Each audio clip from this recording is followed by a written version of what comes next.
Hi guys, vamos a aprender sobre cómo formar, sobre cómo construir y utilizar el question tag en este tema.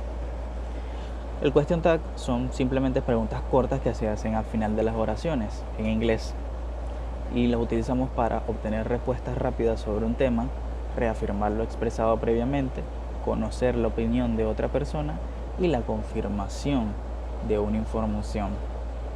Ok, algunas veces cuando hablamos con otras personas necesitamos información o que nos confirmen esta información.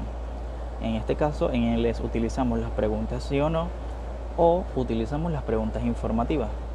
Pero hay ciertos casos en que creemos saber la información y solo necesitamos confirmarla, que son estas preguntas como verdad, cierto, sí o no es así. Debemos tener mucho cuidado porque en inglés no es normal o no es correcto añadir estas coletillas al final de la frase. Ejemplo, you've been to New York. No. El no como pregunta es lo que no se debe hacer, no está correcto.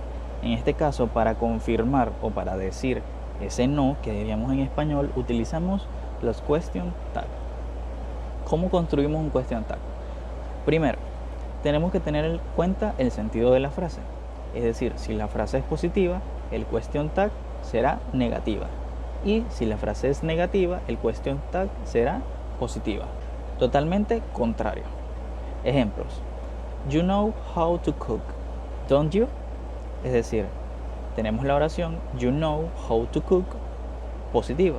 Por lo tanto, el question tag irá negativo. Es decir, don't you. En este caso significa, ¿sabes cómo cocinar? ¿Cierto? Segundo ejemplo, you don't know how to cook, do you? Tenemos en este caso la oración negativa debido al don't. You don't know how to cook.